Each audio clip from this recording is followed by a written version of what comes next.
Make your holidays extra merry with Penzone salons and spas. From fresh haircuts and glowing facials to manicures, massage, and more, Penzone has it all. When you give a Penzone gift card, you're gifting an experience. Salon and spa services, beauty products, coffee, cocktails, and more. Order online at penzonesalons.com or stop by any of our 6 Central Ohio salons and spas. Need it fast? We've got expedited shipping. Self-care is the merriest gift of all. This season, give Penzone.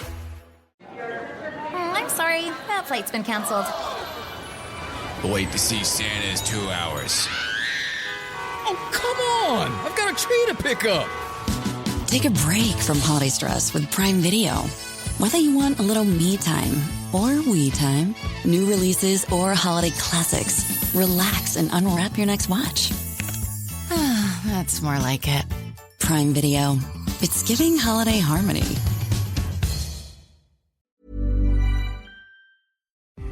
Nurses, we just want to thank you for everything you do. We are ShiftKey.com. Log on today and connect to open PRN shifts in your area. Work when you want, where you want. You can even get paid next day. ShiftKey.com. Start today.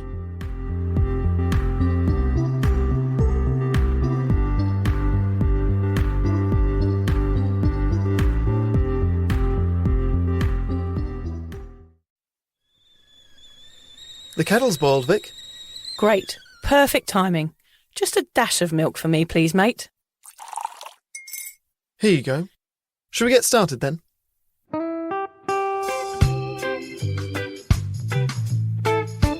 Have you ever woken up on a Sunday morning and said, I'm never drinking again, and then found yourself waving $50 at a barman by happy hour? Are you wondering why everyone else can stop at 1 while you head to a dodgy after-party with a weird bloke called Disco Dave? If so, it might be time to take a deeper look at your relationship with your reliable social crutch, alcohol. On each episode, we'll investigate our own dysfunctional dealings with booze and find out if it's possible to stop this deeply ingrained habit before things get too messy. Yep, we're going to open up a shame shed of humiliating drinking stories to help you understand why waking up from a booze coma each weekend with a kebab sticking out of your top pocket might actually be negatively impacting your health. Hamish and I are here to delve into what it's like being sober, an unwanted warts and all look into why giving up those cheeky pints or putting down those mummy wines will make you feel happier, help your anxiety and mental health, and turn you into the most sparkly, authentic version of you. Won't that mean I become boring though, Vic? Well, Hamish, we'll just have to wait and see. I'm Victoria Vanstone. I'm Hamish Adams-Cairns. And this is Sober Awkward.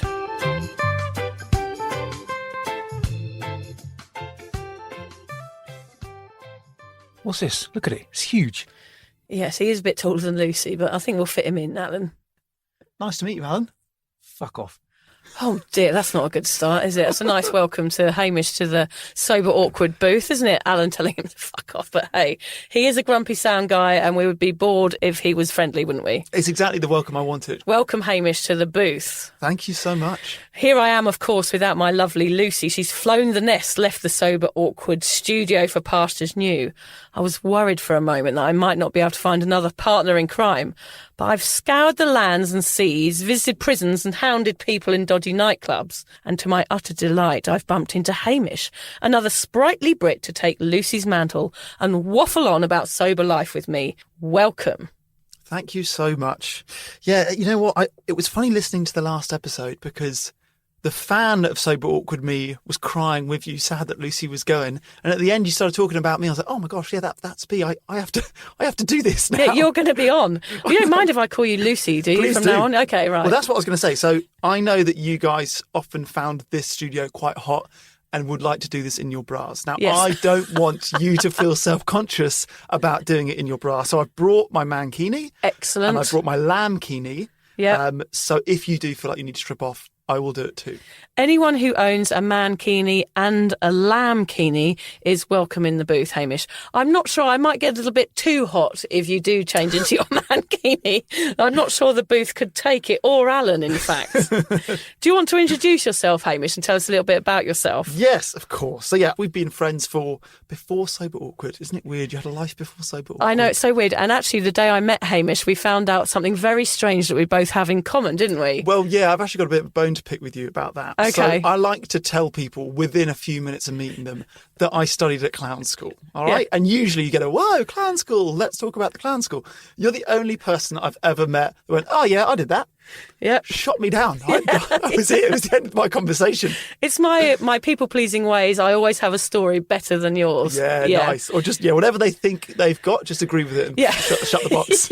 yeah, I just make it up on the spot, actually. I've never been to clown school. No, actually, when I was at college, I went and studied at a clown school in Paris for a week, and I lived with this amazing Haitian family who played loud reggae in their lounge every day, and I danced around the living room, and all of my other mates that were doing work experience in France got jobs in, like, filing in offices, and we'd met up during the week. I was like, what are you doing, Vic? I was like, I'm actually working in a clown school where I get thrown up in the air by a mad Russian ringleader. And yeah, it was amazing. Why were you at clown school, Well, my Hamish? story is similar. So Right. I was also in Paris. I was there for 2 years, though. Yeah. And after uni, all my mates moved to London and got corporate jobs and started getting the first share houses.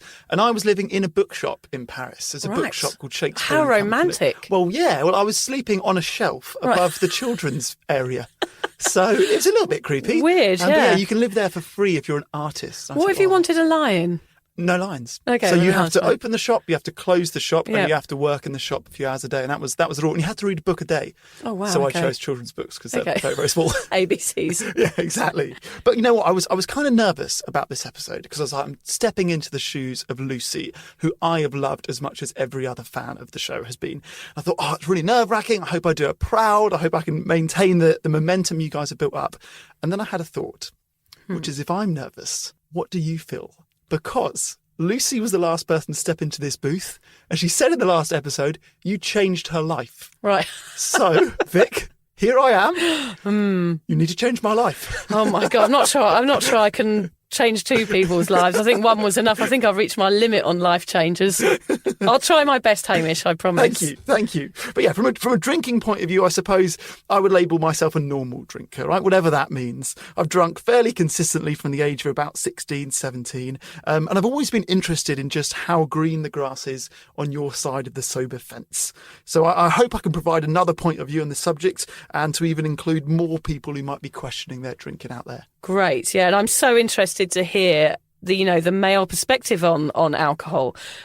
We've covered me, the party girl with no off switch. We've covered Lucy, who was the stay-at-home drinker, and now we want to look at a more normalised drinking habit and to see if somebody who drinks in a very, as we call, normal way. Whereas I'm not sure whether there is a normal way, but we want to follow your journey as you give up drinking, which is going to be really exciting for us, Hamish. I'm so privileged to have you here in this stinky old booth with me. I'm sure Alan is happy to have you here too. I'll ask him later. I'm sure he'll calm down a little bit. And I'm glad you fit in the booth. I was worried I was going to have to fold you in half there for a while, but I'm mostly knees and elbows. Yeah.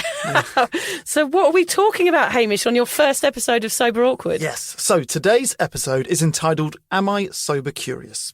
We want to discover what a sober curious person actually is. Why does the term feel so much kinder and more approachable than alcoholic? And what can you get from identifying as a sober curious person? Yep, that's right, Haim. I chose this topic today because I think it might help you and many people out there identifying if they have a drinking issue and understand that there's nothing wrong or weird about questioning your alcohol intake. It's actually a really cool thing to do. Yeah, I've recently had my first child, and in the year leading up to my son's birth, I became sober curious. I'm more conscious about what I'm drinking and when. I'm no longer the only person who suffers from my hangover, and in order to be the best husband and father possible, I think now might be the time to pack in the booze. Yeah, that is such a great reason. I mean, to be a present dad is just one reason, isn't it, Hamish? Of course. There are so many people out there that feel like that, but don't take action because their drinking isn't that bad, or they think it's not that bad.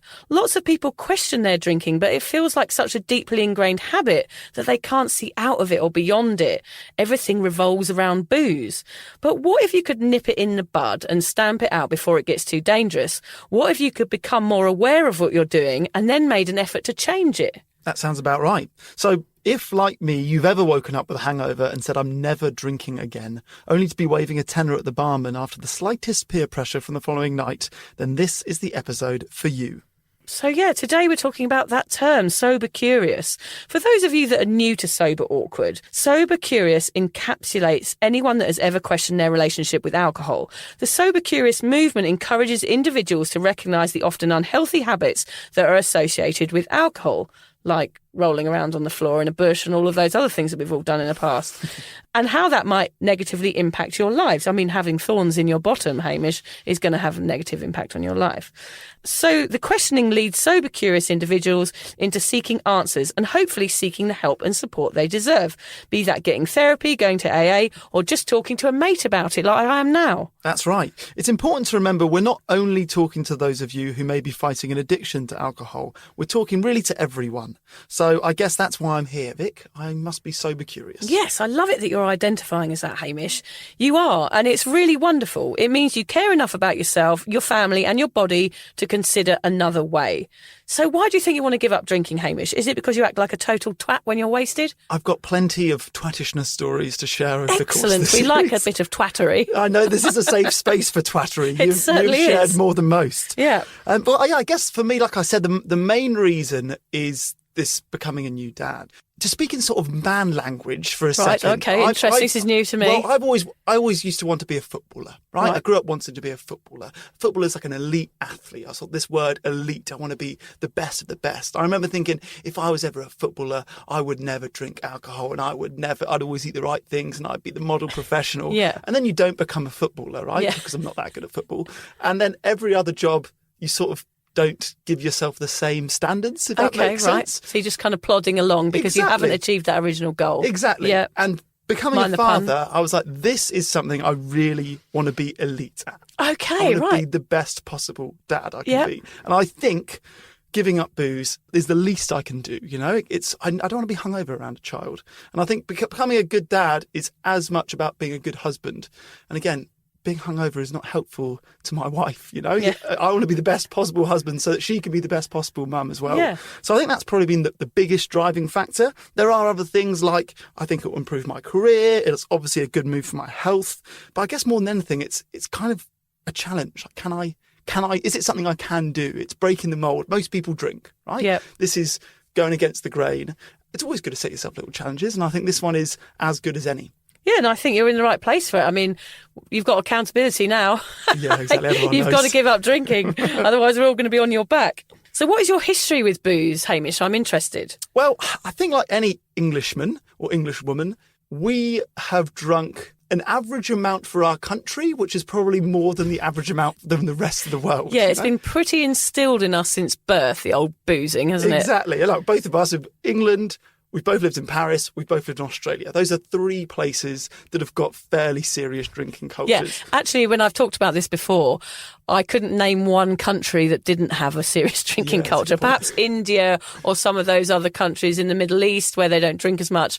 But yeah, I think most countries have a little bit of an issue going on. Yeah, that's true. So yeah, I guess my history of booze, obviously it started at school. I went to this sort of fancy boarding school in the middle of nowhere in Yorkshire, which was lovely. And I guess one of the good things about the school is that it was so far from everywhere that it was very difficult to get drugs. Well, right, that's disappointing. That's why I went to a rough comprehensive. Well, that's it, right? Yeah. Most schools, especially the ones that are near London, really easy to get drugs. Right. My school, impossible to get drugs. God, how disappointing. Which in a way is good, but in a way it means the one thing that we can get our hands on and we threw ourselves into was getting our hands on booze, right? And the school's in Yorkshire, it's famous for pubs, it's famous for drinking. So I guess it sort of started there, drinking warm Fosters in the bottom of a bush. Oh yeah, ciders. Yeah. Yep. Yeah, we'd hide them in the bottom of a field and we'd go and sit in a puddle and drink them on a Friday night. Yeah, a bottle of Scrumpy Jack, wasn't it? Yeah, lovely. So it started there. Then I went on to uni, Newcastle Uni, again, infamous drinking culture. And yeah, I guess I was always sort of the lightweight. So I was pretty much a male-dominated school. The more you drink, the cooler you are. Okay. I was never cool because I was always drunk after one drink. Yeah. And not funny drunk, just the loser. Blithering idiot. Yeah, I've always been the blithering idiot. Okay, good. We like blithering idiots. So yeah, school, then on to uni was a massive drinking culture at Newcastle Uni, particularly because it's so cheap. Yeah. It's literally cheaper to go on a night out than it was to eat dinner. Okay. Which is the decision that we happily made most nights, particularly when your university halls are atrocious, and it's not much fun sitting around in them sober. And then, I went on to Paris, and Paris is Paris. I don't need to say much about Paris. Obviously, there's an abundance of wine, and then moved out to Australia. So, I guess it's sort of, my story's normal in terms of drinking. I've always been surrounded by it. I've always lived in cities that are into it, and I've always been in social groups that are pretty drinks heavy. I can't think of a social event I've ever gone to which hasn't revolved around booze. And that's what's interesting about it, like the comparison between having Lucy here and my story and your story is that the vast spectrum of alcoholism is what we talk about a lot on this podcast, and saying, look, we all sit on it somewhere. I mean, I don't know anyone who doesn't sit somewhere on it unless they're sober now, because it is vast and there are these extremes. You either like a real problem drinker, an extreme drinker, we would call it. You sit somewhere in the middle between that pub and an AA meeting, or you sit at the end where you think you're a normal drinker and you are drinking to satisfy the needs of your culture that surrounds you. So it's such an interesting angle having you here, Hamish, and getting this story from somebody who's perhaps not a problem drinker. I wouldn't really describe you as that, but perhaps the problem is that it is normalised and that everyone's doing it, and perhaps that is a problem in itself, which is a really fascinating angle and perspective, especially from a male. And there's not many male people standing up in this realm talking about alcohol because it is so normal and so expected. You go for a pint at the pub with your mates after work, after surfing here is a huge other culture. It's expected of you as a male. What are you, 31, Hamish? Yep. So all your social events are going to be based around booze. And what we're going to question in this series of episodes of Sober Awkward is whether that's okay or not, and how that's impacting you, and how is it possible for you to actually stop that behaviour, and what's it like? My history, I've talked about it all before. I didn't realise I was sober curious, but now that term really encapsulates me. I thought I was just a pisshead that couldn't stop drinking and was rubbish at moderation and ignored all these red flags throughout my life.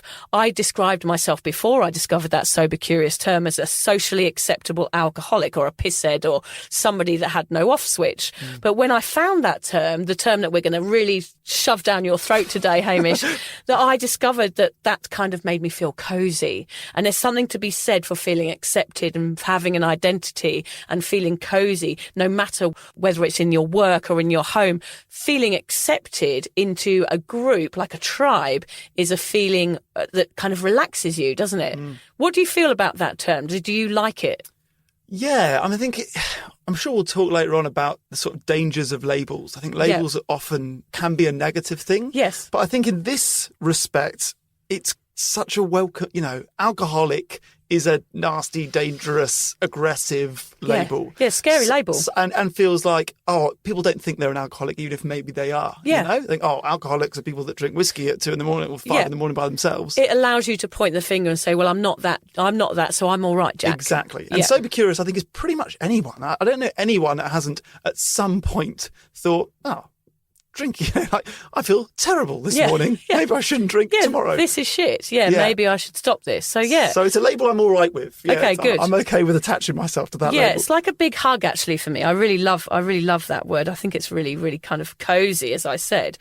And I love your reasons, Hamish, like to be becoming a dad and wanting to be the best dad in the world. I mean, that's why I gave up drinking, was because I became a mum, and I tried to combine these two crazy lives, like being a mum and being a pisshead, being a party girl. And those worlds, of course, they collided massively when I was hungover and trying to be a parent. The two just are not compatible. So my reasons are very, very similar to yours, even though I was probably more of a binge drinker and more of a heavy problem drinker than you are. My reasons are exactly the same. Do you think you've ever ignored any red flags that your drinking was a little bit more than average, Hamish?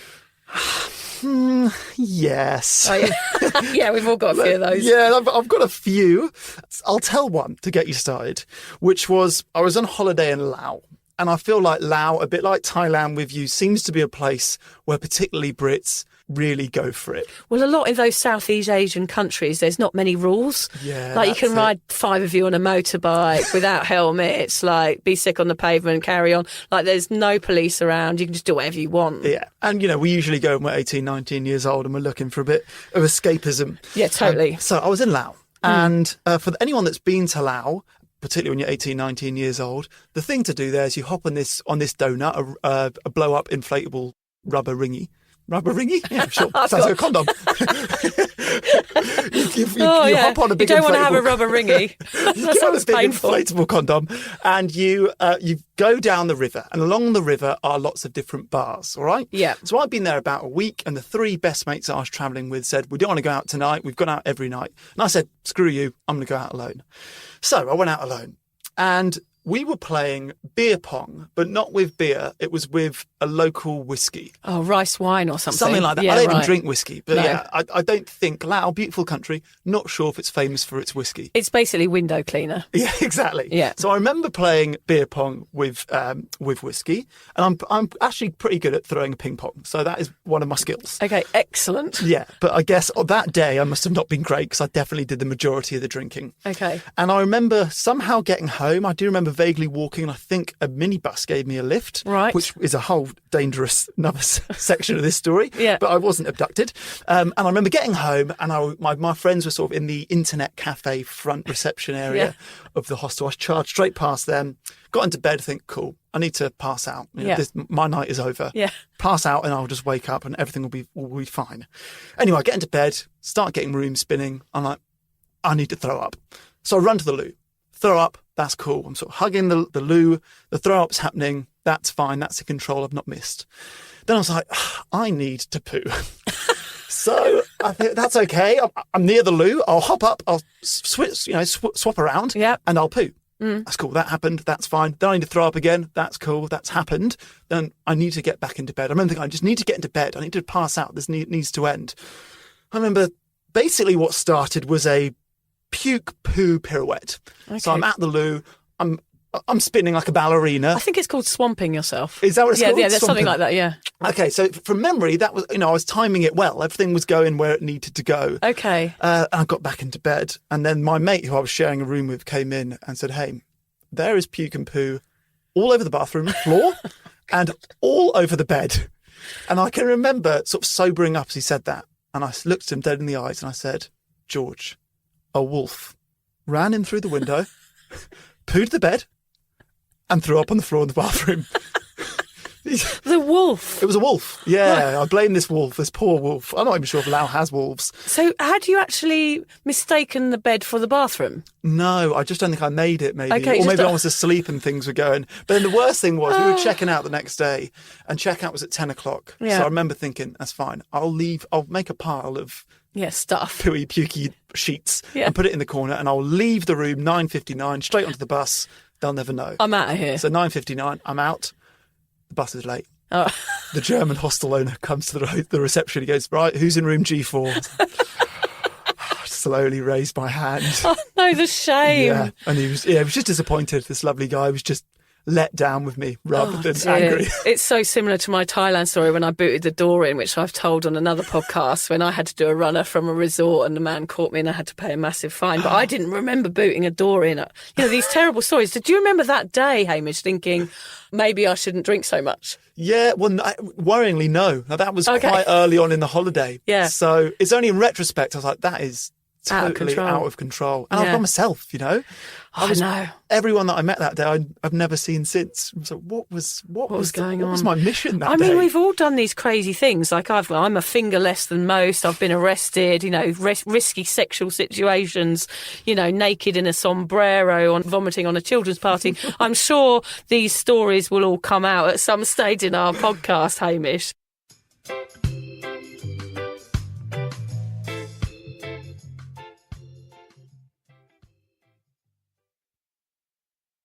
Yeah, so Hamish is someone who I'd actually describe as a normal drinker, as I said. Like him, I thought my crazy behaviour was totally normal. Like I did all those things in Laos and Thailand like you did. I was just a party girl with no off switch as far as I was concerned. Drinking was so ingrained in me that I thought it was normal to vomit in a wheelie bin every weekend, fall over in taxi ranks and blow my fingers off with fireworks. I thought drinking was fun. I thought that behaviour was fun. When in fact I had a tinsy-wincy bit of a drink problem that actually needed therapy to unravel. So let's list some of the ways listeners can identify if they are sober curious, Vic. Yeah, it's a great idea because it is a hard thing to sort of pinpoint for those that are listening. If you relate to any of these, it might be time to put down your pint.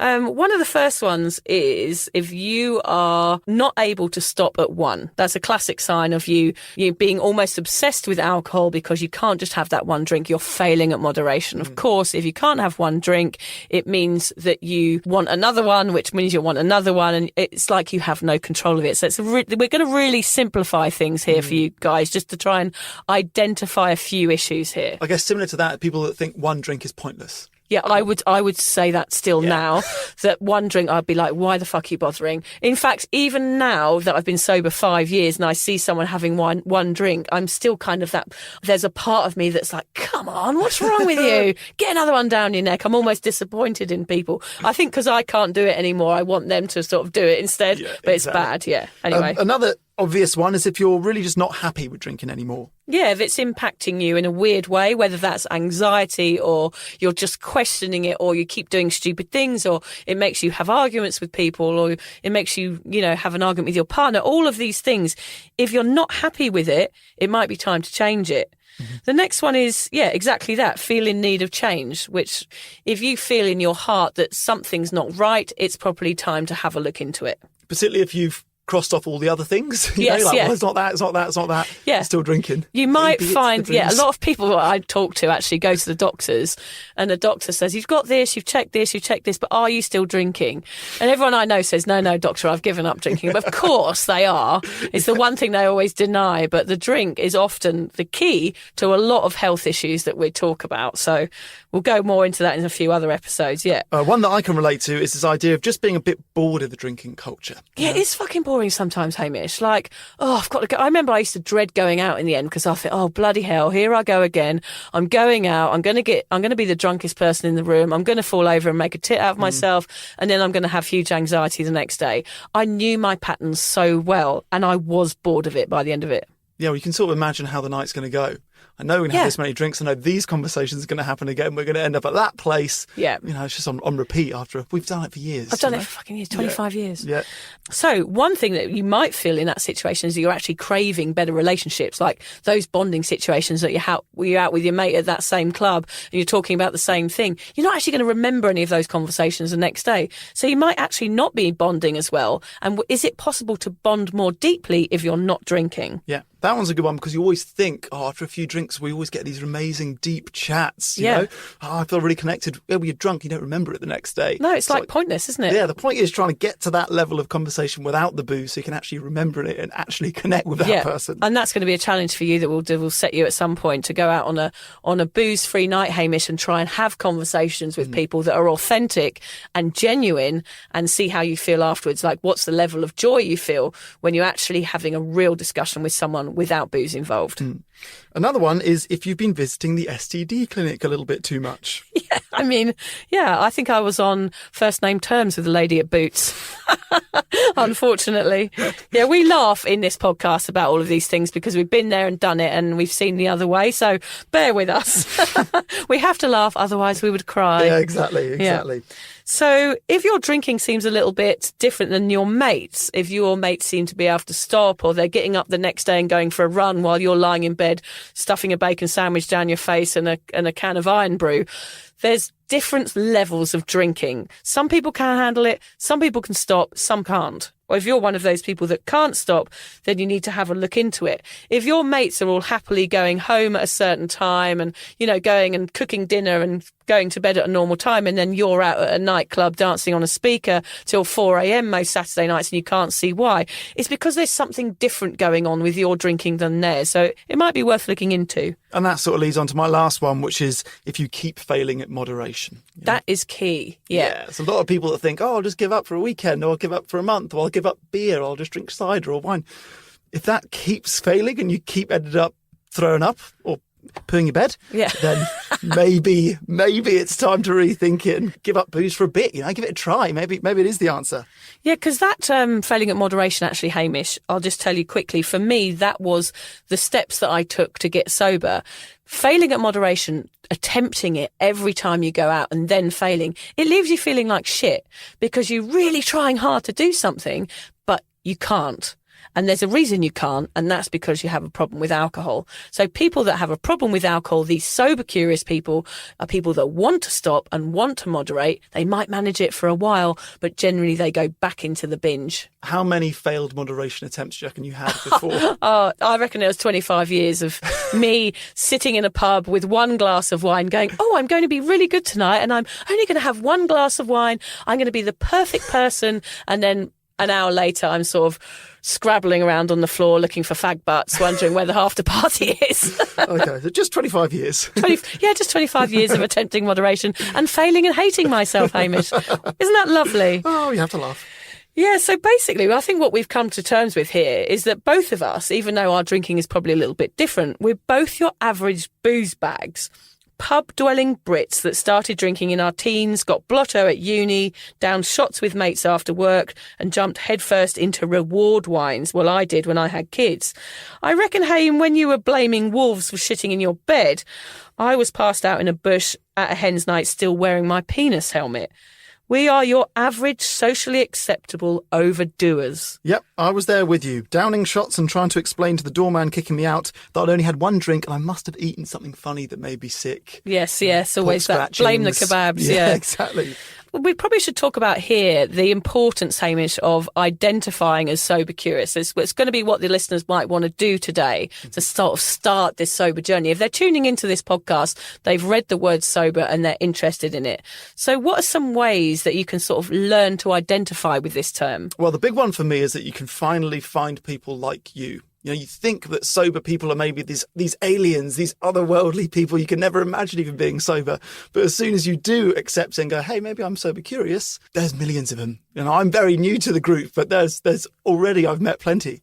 Yeah, it's so exciting that because when you do identify with it and then you search online and you start finding all these groups and Facebook pages and Instagram accounts, you realise there's a whole world of sober curious people out there and you're not mad and you're not crazy and you're actually just a normal person with a very, very common and normal issue. Finding those people makes you understand that you're not alone. Which I'm sure comes up a lot. You know, I think anyone that goes sober feels lonely. You know, there are nights when all your mates can be out dancing and you're going to be home alone. And I guess it's important to remind yourself that you're not alone. You know, there's a whole group of people in a similar situation to you. Yeah, and I totally agree. And it makes you feel like part of something as well. It's also better than calling myself a useless twat.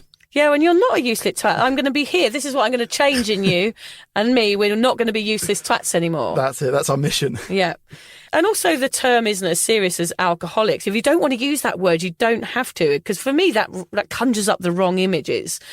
And it's not helpful for some people. For Lucy, for example, she liked the term alcoholic because it helped her identify what she was. And it meant that she found it very serious and that she could stop it because she didn't want to go back there. But for some, I mean, you don't have to label yourself anything. You don't even have to use the term sober curious if you don't want to. You don't have to label yourself at all. I will say that. I guess it can be used as an excuse why not to drink, you know? Yeah. You can say, I'm sober curious, don't you know? It's better than making up something like, making up any old excuse not to drink. You have an answer. This is your answer. Yeah, you've got an answer. It's good to have an answer because we know in these social situations that people are there to give you a hard time if you give up drinking. So having a few answers, you know, in your back pocket is going to be helpful. Of course. And what makes this interesting to me is having drunk alcohol for half my life, I want to know how much of my personality is intertwined with booze. Is it possible to still be the same me when I'm sober? Will I still be able to go to parties and have fun, to have those deep conversations, to dance like a tit without caring?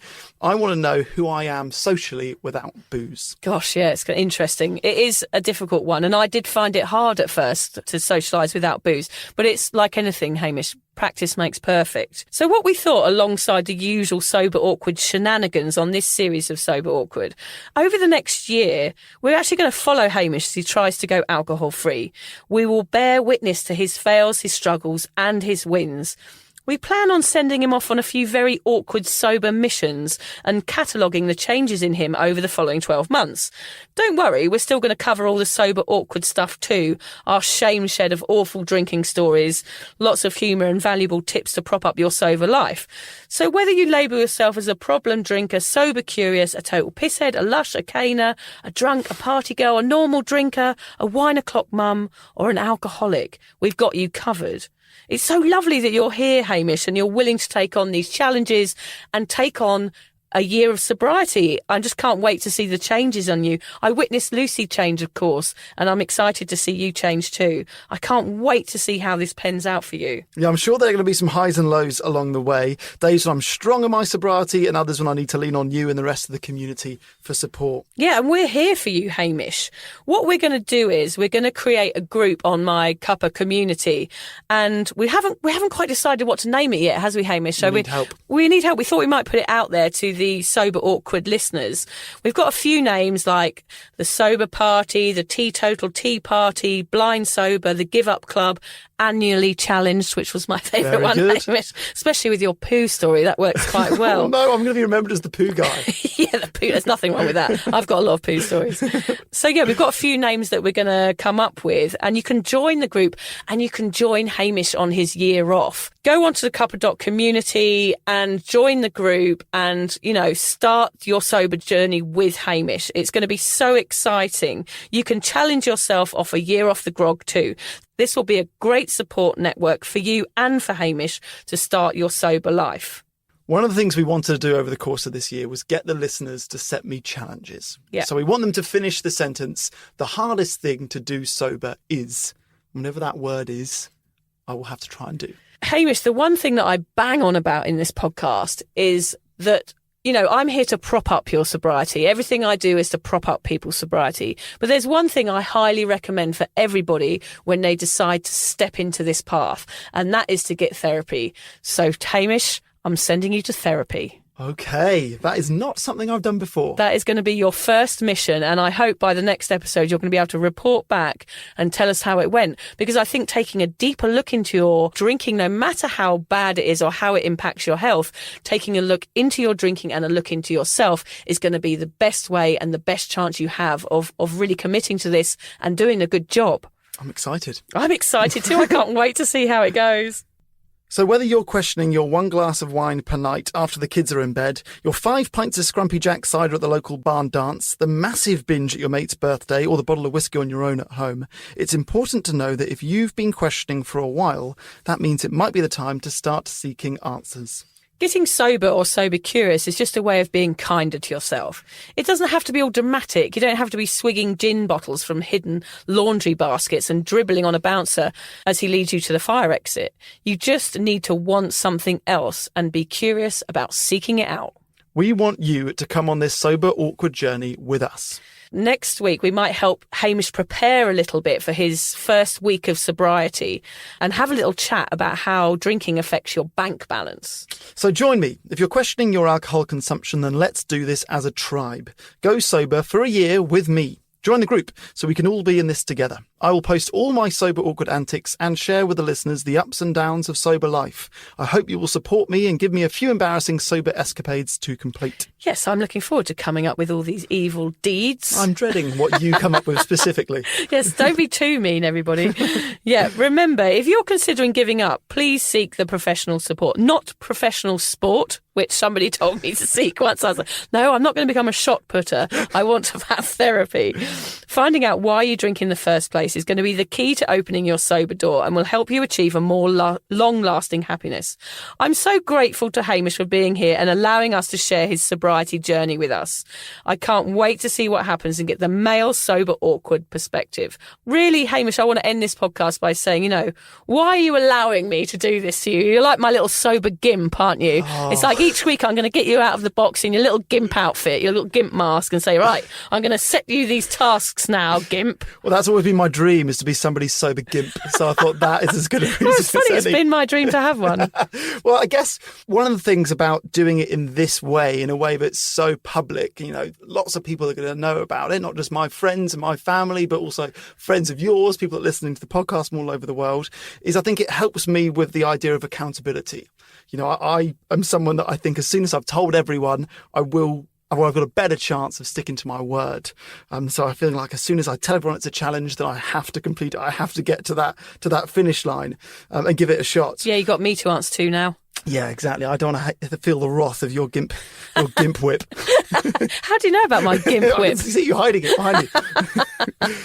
But yeah, I was watching. I thought I wanted to finish this episode with a quote. You guys always have great quotes. Yep. But I have not read any of these sobriety books, so I thought I would bring a quote from outside of the sobriety world. Great. And I was watching this Robin Williams documentary this week, and I love Robin Williams, like most people do. And he said in it, self goes away. Ego, bye-bye. The thing that matters are others. That's what life is all about. Yeah, so I love that, because that is why you're doing this, That's isn't why it? I'm doing it. That is your reason why.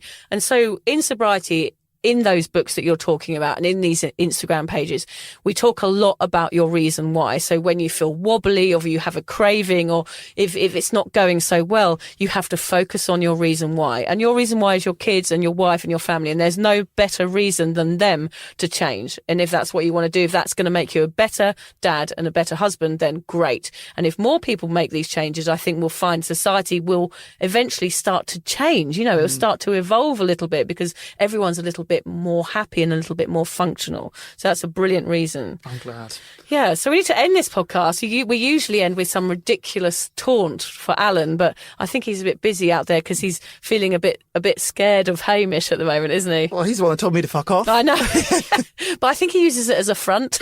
Oh, you reckon? I think he uses his hatred as like a defence mechanism. Oh, he loves I think me he's a deep big inside. softie, really, yeah. Well, yeah, thanks, Hamish. thank Thank you you for being here. I'm happy to have my sober gimp in the booth with me. Oh, gosh. I'm going to get a jumper with that on the back, aren't I? Thanks, everybody, for listening. Cheers.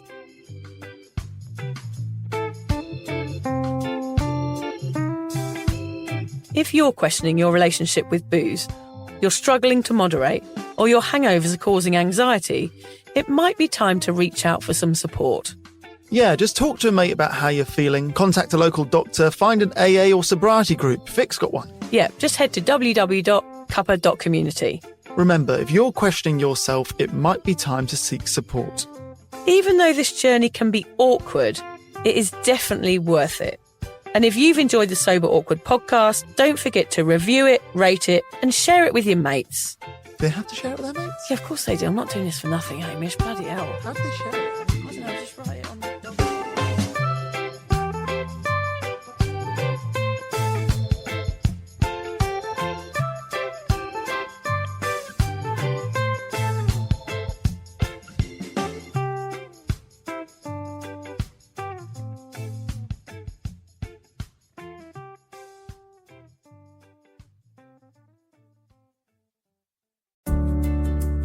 Hi there. I wanted to tell you about a podcast that I think every single one of you will benefit from. It's called Therapy Works, and it's hosted by me, Julia Samuel. I'm a best-selling author and psychotherapist. I invite you into my therapy room, where I speak to either a known or unknown guest. Topics range from the difficulties of divorce, a life-changing illness, to the struggles of motherhood. Search Therapy Works now, wherever you get your podcasts, and subscribe to make sure you never miss an episode.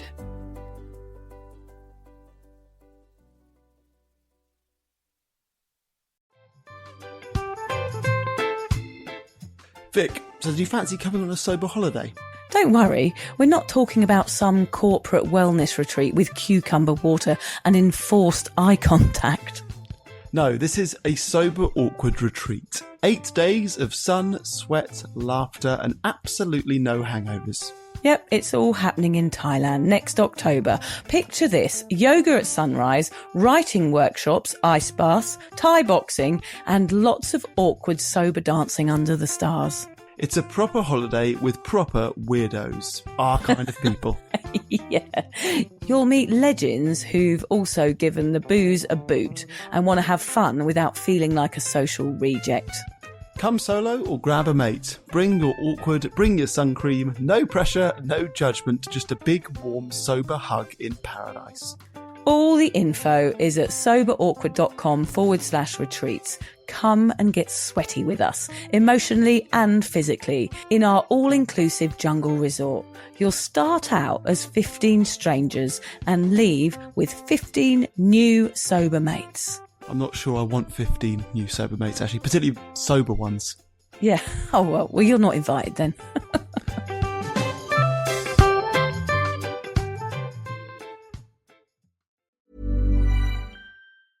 How many times have you wished you could be in two places at once? With Wix, you practically can. Wix's website builder is packed with powerful AI tools to make running your business online easier. Build a full site just by talking with AI. Get an AI agent to manage your sales and marketing. Or work like a 10-person team, even if it's just you. So you don't need superpowers to get everything done. You just need Wix. Try it now for free at Wix.com. Hi, it's Dave and Jimmy for Champion. LiveWithChampion.com. You know the name in renting. Read the email. Okay, let's see. River Park of Dublin. Free rent until February? Mm-hmm. What? Free rent till February. Settle down. River Park of Dublin, also included. Brand new community, now open and leasing. And yes, free rent until February. Minutes from Bridge Park. Now, this is a real deal. Minutes from Bridge Park, free rent until February. LiveWithChampion.com. Schedule a tour. LiveWithChampion.com.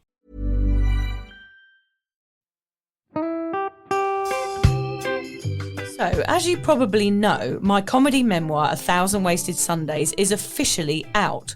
All my magnificent fuck-uppery in one awkward hit. If you'd like to get your hands on a copy, it's now available from all good bookstores. We always say all good bookstores, don't we? Yeah. Are there bad bookstores? No, it's probably ones with moody sellers. Oh, yeah, really depressed librarian folk. Yes, okay, good. So there are probably some, but we're only storing it in the good ones. It's only made it into the goodies. You can also get it from all good online retailers. The print version and ebook are out now, and the audiobook will be available in March. I've been writing my memoir for 5 years. It will make you laugh, cry and cringe, and hopefully inspire a few people to reconsider their relationship with booze. If you love the podcast, then I think you'll love the book, even if I do say so myself. Hamish has read it. What did you think? I feel like I know a little bit too much about you now, to be honest, Vic. Look, I really loved it. It was hilarious and surprisingly moving, but I feel like I've seen you naked in a literary sense. Yeah. Does that make sense? Yeah, that's worrying. Yeah.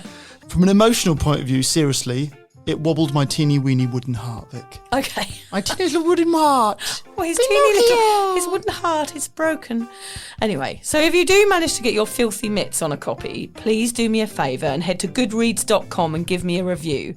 Doing that will help me get it out there to those that need a bit of sober support. So there you have it. My story, unwanted warts and all. Come and get awkward with me. Not to be too demanding or anything, but seriously, go and buy it now. Go and buy it right now. Yeah, don't just tell your friends, buy it, and then buy your friends one or two. Yeah, don't give them a copy, buy it. Yeah. And you know what? Don't be careful where you store it. If you lose it, you can always buy another 5. Buy another one. Yeah.